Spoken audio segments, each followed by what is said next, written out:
सभी एक का नाम नहीं और बहुत अच्छे अक्षरों में आपका लिखा जाएगा। जिन साथियों की जो मांगे पुराने पेंशन की और आशा वर्कर आंगनवाड़ियों की जो मांग को बढ़ाने की बात है, जो पेड़ लगा है, जो इनको लेबर कोड है, इसको खरीद करने की जो मांग है, छत्तीसगढ़ किसान सभा आप सबका इसमें समर्थन करती है। जहाँ भी हमारी जीत होगी हम आप आवाज दीजिए, हम आपके साथ कंधे से कंधे लगाने लगेंगे।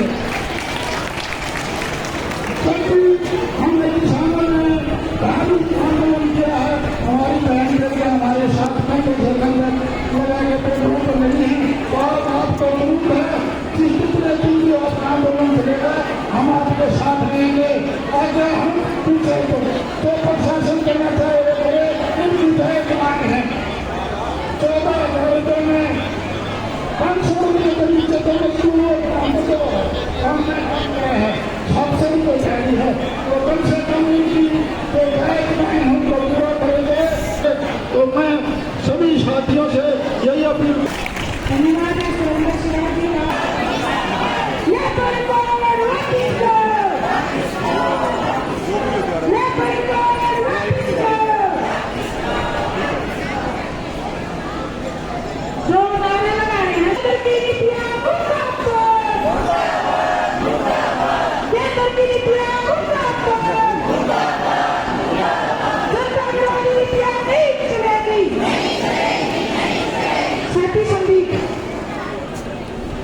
आज की इस सफल हड़ताल के लिए सबसे पहले आप सभी साथियों को क्रांतिकारी लाल सलाम। साथियों, काफी देर से नोट किया जा रहा है, पीछे वाले साथी खासकर ध्यान दें। आज आप अपनी मांगों के लिए यहाँ पर हड़ताल करी है, लेकिन ये बार बार हमारी लीडरशिप के लोग ये नोट कर रहे हैं, बार बार आप पर टोक भी रहे हैं कि आपकी अपनी आपसी बातचीत ही खत्म नहीं हो रही है, मतलब की कोई आप बात सुन नहीं रहे हो। अगर ऐसे ही करना था तो अपने घरों में बैठ जाते लगाने की जरूरत भी नहीं थी। लेकिन सबसे पहले ये बताना चाहता हूं कि आज अपनी जो हड़ताल है 9 जुलाई की, ये हड़ताल 20 मई को तमाम ट्रेड यूनियन ने मिलकर फिक्स की थी, पिछली 20 मई को। लेकिन भारत और पाकिस्तान के बीच का जो तनाव बना हुआ था, माहौल बना हुआ था, इस पर लेके ये हड़ताल के फैसले को वापिस लेना पड़ा था और ट्रेड यूनियन ने 9 जुलाई का आह्वान किया था, 9 जुलाई की डेट रखी थी और आज 9 जुलाई के दिन ये अपनी हड़ताल अदा करने जा रहे हैं, अपनी हड़ताल चालू है। ये हड़ताल क्यों करनी पड़ी, सबसे पहले यह समझना पड़ेगा। अक्सर देखा जाता है कि सबके पास फोन आता है कि आज वहां प्रदर्शन होगा, आज धरना होगा, लेकिन लगभग साथी अब मेरे ज्यादा साथियों को शायद ये नहीं पता होगा कि हड़ताल समझ का मतलब क्या है, धरना का मतलब क्या है, धरना प्रदर्शन क्या चीज होती है, विरोध प्रदर्शन क्या है, इन चीजों का भी लोगों को नहीं पता होता।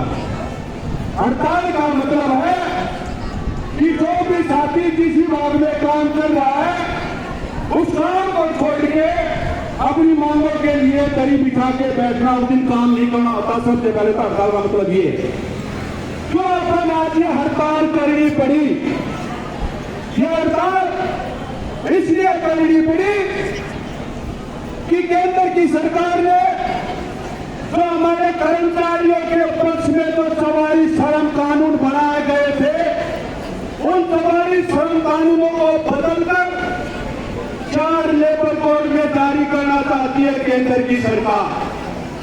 वो 4 लेबर कोड वो हमारे कर्मचारियों के विरोधी हैं, वो कर्मचारियों के विरोधी हैं। वो तो उनके बारे में मैं बताऊंगा, आने वाले वक्त का डिटेल में भी रखेंगे। सबसे पहला, ये तमाम जितने भी यहाँ पे परियोजना कर्मी बैठे हैं, आशा वर्कर है, मिड डे मील है, सफाई कर्मचारी है, चौकीदार है, आंगनबाड़ी वर्कर बैठी हैं, पक्के कर्मचारी भी बैठे हैं। सबसे पहले कच्चे कर्मचारियों के लिए बता देना चाहता हूं, अगले 4 लेबर कोड जिसका नाम इन्होंने रख दिया फिल्ड टर्म एम्प्लॉयमेंट, अगर ये लागू होते हैं तो अपने बीच में तो ये एक उमंग है पक्का होने की, एक रास्ता दिखाई देता है कि हम भविष्य में पक्के होंगे। अगले 4 लेबर कोड लागू किए तो ताउमंग आप पक्के नहीं हो सकते। सबसे बड़ी बीमारी तो इसकी ये है, आप पक्के नहीं हो सकते। देश की आजादी के समय ये कानून बने थे कर्मचारियों के पक्ष में, लेकिन उस टाइम पे कोई समय सीमा नहीं थी काम करने की, मजदूरों की, कर्मचारियों की। तब जाके कानून बना कि कर्मचारी की 8 घंटे की ड्यूटी होगी, लेकिन इस नए लेबर कोड के अंदर 12, ये फिर से आवाज आनी शुरू होगी, मैं बार बार नहीं बोलूंगा इस बात के बारे में। यार घंटे की बजाय 12 घंटे की ड्यूटी होगी, ये 4 लेबर कोड के अंदर दर्ज है। कर्मचारियों को सामाजिक सुरक्षा का लाभ नहीं मिलेगा, पीएफ ईएसआई नहीं कटेगा, ये 4 लेबर कोड के अंदर है। भविष्य में परमानेंटली आप कभी पक्के नहीं हो सकते, ना कभी पक्की भर्ती होगी। मालिक जो तय करेगा मजदूरी वही मजदूर को मिलेगी।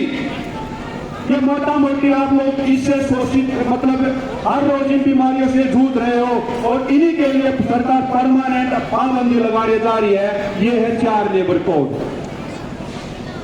आप देखो किसानों के ऊपर भी इन्होंने 3 बड़े कानून लेके आए थे, लेकिन हमारा किसान लड़ा, तमाम ट्रेड यूनियनों ने पक्ष में समर्थन करते हुए मजबूती से लड़ाई लड़ी। और वही देश का प्रधानमंत्री जो ये कहता था कि ये मोदी है, कभी झुकेगा नहीं, कभी पीछे नहीं हटेगा, लेकिन एकता को देखते हुए 13 महीने के संघर्ष को देखते हुए उसी मोदी को पीछे हटना पड़ा था। वो 3 किसानों के जो कानून बनाए गए थे विपक्ष में, वो वापिस लेने पड़े थे। आज हमारी भी ताकत को आकर जा रहा है। ये सीआईडी जो खड़ी है, सरकारी तंत्र यहाँ जितने भी खड़े हैं, ये अपनी शक्ति को ही नोट कर रहे हैं। ये हड़ताल ये केवल झज्जर में नहीं है, केवल हरियाणा में नहीं है, ये पूरी राष्ट्रव्यापी हड़ताल आज पूरे देश के अंदर ये हड़ताल है।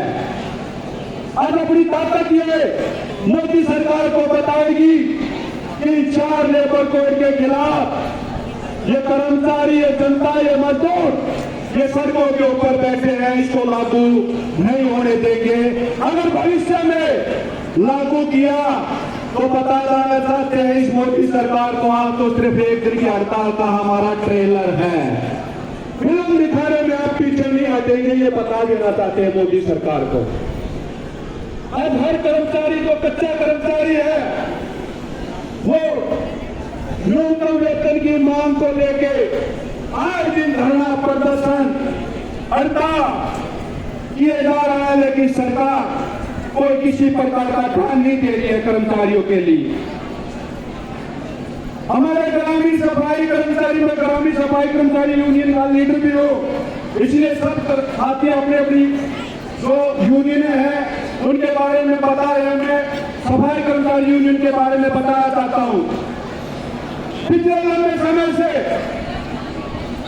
हमारे ग्रामीण सफाई कर्मचारी पूरे हरियाणा के अंदर लगभग 10,500 सफाई कर्मचारी है, और हमें पक्के होने की मांग को लेके, न्यूनतम वेतन की मांग को लेके पता नहीं कितने प्रदर्शन किए। ऐतिहासिक हड़ताल, 51 दिन की हड़ताल भी हमारे सफाई कर्मचारियों ने की। ये जो हमारी मांग है 26 रुपए न्यूनतम वेतन की, ये सीआईयू की जितनी भी यूनियनें हैं, आशा वर्कर हो, मिड डे कर्मियों, सफाई कर्मचारियों, चौकीदारों, या स्वरूप कर्मचारी संघ की भी यूनियन है, तमाम यूनियनों की एक मांग है 26,000 रुपये न्यूनतम वेतन लागू हो। हमारे सफाई कर्मचारी इसके लिए लड़े 26,000 रुपये न्यूनतम वेतन की मांग को लेके, लेकिन हमारे आंदोलन की बदौलत हरियाणा के मुख्यमंत्री नायब सिंह सैनी 24 नवंबर 2024 को 26,000 रुपये न्यूनतम वेतन की मांग को मानना पड़ा। जीएसटी सम्मेलन था चीन के अंदर और उस जीएसटी सम्मेलन के अंदर ये बोलना पड़ा हरियाणा के मुख्यमंत्री को, किसी अन्य मंत्री को नहीं, मुख्यमंत्री को बोलना पड़ा कि जिन सफाई कर्मियों का वेतन 16 और 17,000 है, यानी 16 ग्रामीण का, 17 शहरी सफाई कर्मचारियों का, हम इसको बढ़ा के 26 और 27,000 करने का हमारी सरकार ने संकल्प लिया है, हमारे संकल्प पत्र में दर्ज कर दिया, ये बोलना था। लेकिन एक उम्मीद में सफाई कर्मचारियों के अंदर ये 26,000 रुपये, चलो हमारा भी अच्छे दिन आएंगे, 26,000 रुपये न्यूनतम वेतन हमारा जल्दी से जल्दी सरकार लागू करेगी, जीएसटी सम्मेलन में जो उसने बोला। इसके लिए भी हमने उस 24 नवंबर से लेके हम ग्रामीण सफाई कर्मचारियों ने, नगर पालिका के सफाई कर्मचारियों ने ये हाथ मिलाकर ये बात कही है कि भविष्य के अंदर ये 26,000 रुपये न्यूनतम वेतन देश भर के अंदर लागू हो।